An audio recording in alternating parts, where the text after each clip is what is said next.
가까운 사이면서도 나에게 무례한 말을 종종 내뱉는 친구들과는 확실히 좀 더 멀어질 필요가 있습니다.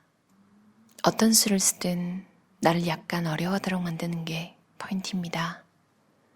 오히려 어느 정도 거리가 확보된 다음부터는 상대가 내 눈치를 살피며 말과 행동을 조심하는 경우가 많습니다. 그렇게 사이가 멀어지고 당당하게 선을 그을수록 관계가 회복될 가능성이 커집니다. 그러나 회복이 된 후에도 금세 거리를 좁힐 생각은 하지 마세요. 사람 성격은 크게 안 바뀌니까요. 그 친구와는 서로 조심하며 좋은 감정을 주고받을 수 있는 딱 그 정도의 거리가 적당합니다.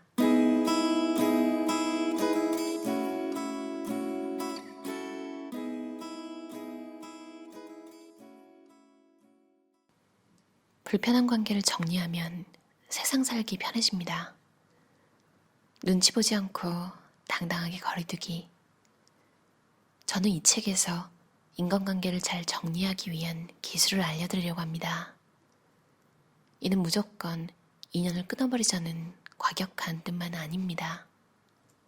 사이다 같은 이야기를 기대하셨던 분들에게는 조금 죄송하네요. 하지만 사이다 같은 이야기는 듣는 순간 청량감을 줄진 몰라도 길게 보면 몸에 좋지 않아요. 저는 여러분에게 사이다 대신 몸과 마음에 지속적인 건강을 안겨줄 수 있는 보약 같은 이야기가 절실하다고 생각합니다. 사실 피곤한 관계들을 다 끊어버리면 남는 관계가 얼마 없을 겁니다. 또 우리에게는 끊고 싶지만 도저히 끊을 수 없는 관계들도 존재하죠. 다행인 것은 단호하게 끊어야 할 관계도 있지만 대부분의 경우 약간의 거리를 두거나 관계의 양상을 바꾸는 것만으로 부드러운 사이를 유지할 수 있다는 점입니다. 가장 중요한 것은 나와의 관계다. 나쁘지 않다고 생각했던 인간관계가 점점 불편해지고 힘들다면 무리하고 있다는 증거입니다. 이 유형의 특징은 다음과 같습니다. 내 힘으로 통제할 수 없는 것을 통제하려고 한다. 너답게 계속해 나가는 방법을 모른다. 마음의 목소리를 잘 듣고 생각을 유연하게 움직이려면 일이 술술 풀리든 그렇지 않든 우선 나를 수용하는 태도가 가장 중요합니다.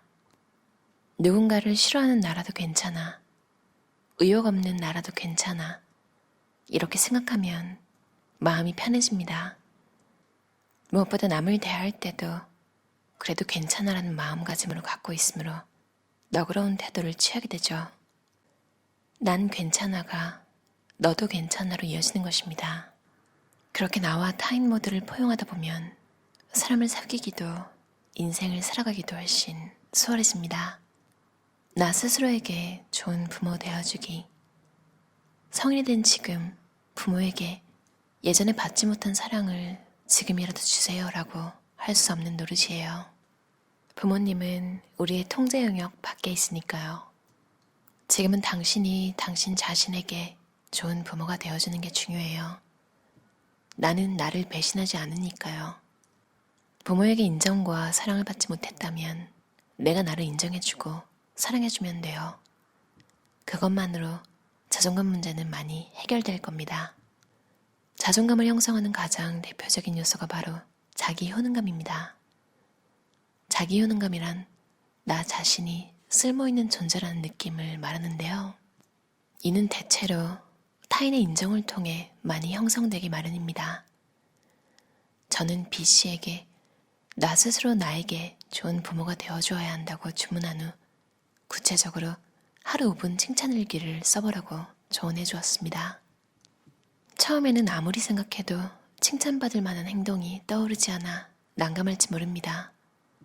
그래도 반드시 5가지를 다 채워야 합니다.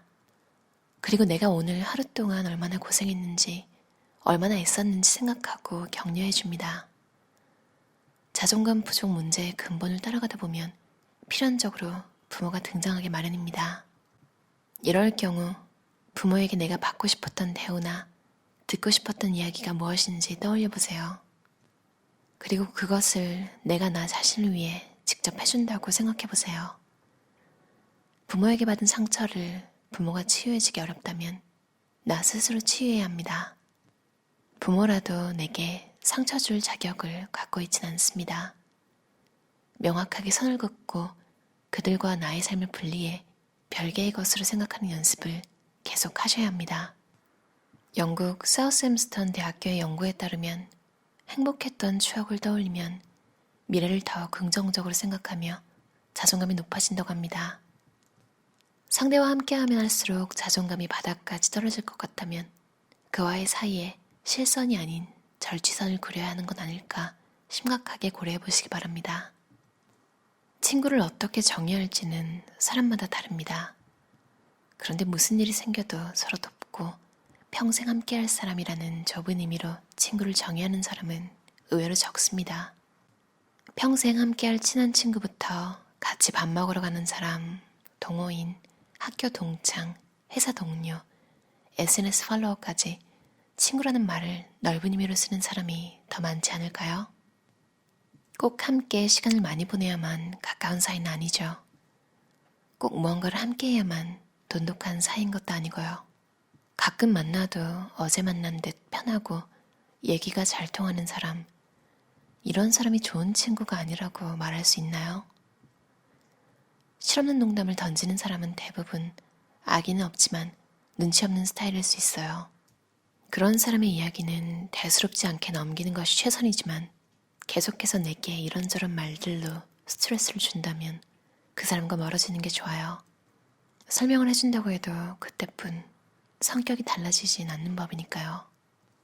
그냥 나랑 안 맞는 사람이라 생각하고 절취선을 그어주세요.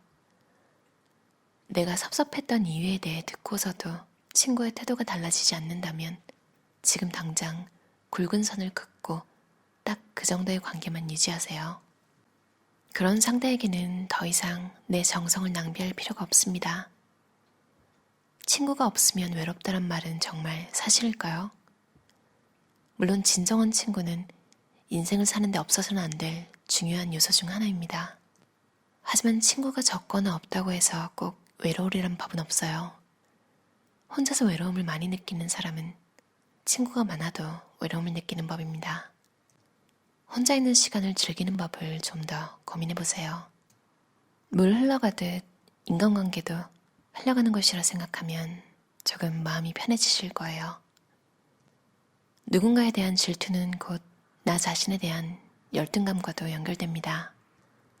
따라서 내 안에 독버섯처럼 자라나는 열등감을 어떻게 없애버리느냐가 가장 중요합니다. 안타깝지만 사람을 바꿀 수는 없습니다. 우리가 할 수 있는 일은 내가 달라짐으로써 상대도 달라지길 기대하는 것뿐입니다. 통제할 수 있는 것과 없는 것이 무엇인지 각각 정리해 본 다음 통제할 수 없는 것은 내려놓으세요.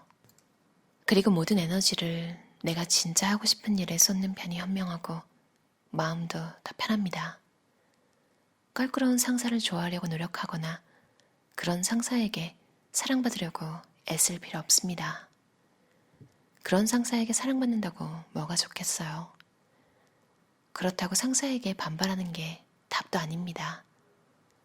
K가 상사의 잔소리를 그냥 흘려듣고 넘겼듯이 전략적 도피를 현명하게 활용할 줄 알아야 합니다. 좋은 상사를 만나기란 좋은 부모를 만나는 것만큼이나 힘든 일입니다. 사랑해서 만난 남편, 아내도 살다 보면 크고 작은 단점들이 눈에 들어오기 마련인데 하루에 8시간 이상씩을 함께 지내는 상사는 오죽할까요? 그럴 때는 내가 이 회사에서 이루고 싶은 게 뭔지를 생각하세요. 내가 원하는 것을 떠올리고 상사와의 심리적 거리를 철저히 지킨다면 어느새 회사 생활을 즐기는 나 자신을 발견하게 될지 몰라요. 각자 자기에게 맞는 방식대로 일하고 그만큼 성과를 내고 그만큼 대가를 받으면 그뿐입니다. 회사와 나 사이에는 딱 그만큼의 거리가 필요한 것 아닐까요? 회사에 새로 들어가면 일을 차근차근 가르쳐줄 선배가 있을 거라 생각하지만 사실 그런 체계가 잘 잡혀있는 회사는 많지 않습니다. 어차피 선배 등 타인에게 일을 배우는 데는 한계가 있습니다. 내가 직접 해보며 하나하나 깨닫는 것이 가장 좋아요. 이때 가장 중요한 것은 언제든 떠올릴 수 있는 롤모델을 만드는 것입니다. 내가 아는 가장 현명한 사람을 롤모델로 삼고 그러면 이런 상황에서 어떻게 판단하고 행동했을까 하는 질문을 던져보세요. 지금 무기력하다고 느낀다면 그것은 언젠가 의욕 100%를 발휘하기 위해 잠시 쉬고 있어서 그런 거라 여겨보세요. 한결 마음이 편해질 거예요. 가장 중요한 것은 내 몸과 마음의 건강임을 잊지 마세요. 어떠셨나요?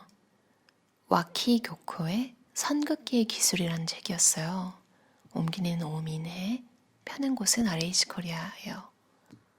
정말 인간관계를 잘하거나 막 주변에 보면 막 안부도 잘 묻고 이런 분들 있잖아요. 저는 막 그렇게 하지는 못하는데 인간관계란 무엇인가에 대한 생각은 되게 많이 하거든요. 그리고 알고 싶어요. 뭐가 잘하는 거고 어떻게 해야 남한테 피해를 안 줄지. 근데 또 이렇게 생각을 많이 하는 사람들은 거리감을 느끼더라고요. 뭐 어쩔 수 없죠. 막 인터넷 같은 데서 손절하라 이런 이야기 많잖아요. 인간관계도 손절하라고 막 주식처럼. 근데 이것도 세상 모든 것에 100% 없는 것 같아요. 주식도 내가 손절매를 하고 나면 갑자기 오르잖아요. 근데 그렇게 배우고 나서 이제 다음번에 하락장이 올 때 안 팔고 기다리면 주식에 따라 다르겠지만 기다리면 시간이 해결해주는 경우도 많거든요. 참 인간관계도 그런 것 같아요. 진짜 어렸을 때는 너무 싫으면 안 보면 그만이지 이런 생각을 했었는데 그때 어떤 어르신 한 분이 사람 일은 모르는 거야. 좋게 좋게 그냥 지내는 게 좋다. 뭐 이런 저와 관련된 일이 아니었는데 어떤 분이 그런 얘기를 하는 걸 듣고 그분이 되게 성공하신 분이었거든요. 성공한 사람이 한 얘기는 뭔가 조금 더 와닿잖아요. 왜냐면 다들 잘 살고 싶으니까. 그리고 그 사람처럼 하면 성공하지 않을까? 이런 생각이 있었던 것 같아요. 물론 생각만 하고 실천을 하지 않았기 때문에 성공은 하지 못했고요. 근데 나이가 점점 더 들수록 그런 생각이 들어요. 그냥 잠깐 시간을 좀 가지면 되지. 정말로 이렇게 쳐내야 할 인맥이라는 것이 있는가? 왜냐면 학창시절처럼 매일 학교라는 공간에 가서 수많은 친구들을 볼 수 있는 그런 환경이 잘 안 되잖아요. 큰 회사에 간다 해도 솔직히 말하면 일을 같이 하는 입장에서는 뭔가 불편한 게 있잖아요. 그러니까 전혀 겹치지 않는 부서는 괜찮겠지만 디어 마이 프렌즈라는 드라마 아시죠? 고현정 씨 나온 거기에 온갖 여성 연기자분들 다 초등학교 동창으로 나오잖아요. 그렇게 오랫동안 친구 그룹을 유지할 수 있다는 게 너무너무 드라마지만 부러운 거예요. 그러니까 세상이 지금 또 코로나 때문에도 더 그렇지만 영화관에서 영화를 보고 느낀 건데요. 그 느낌? 큰 스크린과 그 사운드 같은 이런 게 주는 웅장함 같은 게 있잖아요. 그런 것 때문에 영화관이 사라지지 않고 이제 사람들이 이제 모여서 보고 그런 건데 느낌에 이게 집에서도 이럴 수 있을 것 같은 거예요. 심지어 더 좋게. 그걸 생각하니까 어쩌면 이런 사회? 이렇게 뭔가 모여서 뭔가를 하는 것들이 점점 많이 사라지겠다 이런 생각이 들었어요. 전체적인 삶의 퀄리티라고 해야 되나요? 그런 건 올라가는데 외로움은 더 커질 것 같아요. 영국에는 2018년에 외로움 담당 장관도 생겼다고 하잖아요. 미니스터 오브 롤리니스라고 정말로 외로움 장관인데 그러니까 생소하지만 너무 이해가 가는 거예요. 손절이라는 걸 할 때 정말 신중하게 해야 되는 것 같아요. 나에게 아주 조금의 즐거움? 뭔가 그래도 나도 이득이 있었으니까 그 수고로움, 그 불편함, 그 수모 같은 거를 감당하고 만난 거잖아요, 친구를. 너무 감정적이지 않게 순간적인 판단으로 오래된 친구를 잃지 않는? 사실 그냥 좀 묵혀두기만 해도 괜찮은 것 같아요. 잠깐 감정이 상했거나 할 때. 너무 오래 묵혀두면 이제 정말 자연스럽게 연락이 끊기겠지만, 뭐, 정말로 끊어내고 이런 것보다 사실 그 사람과 안 맞을 때는 시간만 같이 안 보내도 괜찮은 것 같거든요. 연락을 최소화하고 만나지 않고 그 정도로 놔두다 보면 언젠가 그 사람과 커피 한잔 하고 싶은 때가 오기도 하고요. 물론 소시오패스 같이 여러분을 막 이용하기만 하고 고통을 주는 사람은 당연히 끊어내야겠죠. 근데 그런 사람보다는 순간순간 기분을 거스르거나 뭐 말하다가 실수를 하거나 책에 나온 예시처럼 실없는 농담으로 여러분한테 이제 좀 기분이 상할 만한 말을 하지만 또 악의는 없는 게 느껴지는, 사람이 완벽하지가 않잖아요. 나도 말실수를 하고 나도 오해할 만한 말을 입 밖으로 냈지만 속마음은 전혀 아닌 그런 경우가 많잖아요. 그게 농담으로 받아들여지지 않을 때는 한번 다시 되묻는 것도 괜찮은 것 같아요. 왜냐면 뭔가 해명할 기회를 주잖아요. 혼자 속단하고 이제 끊어내는 것보다 기회를 주는 거죠.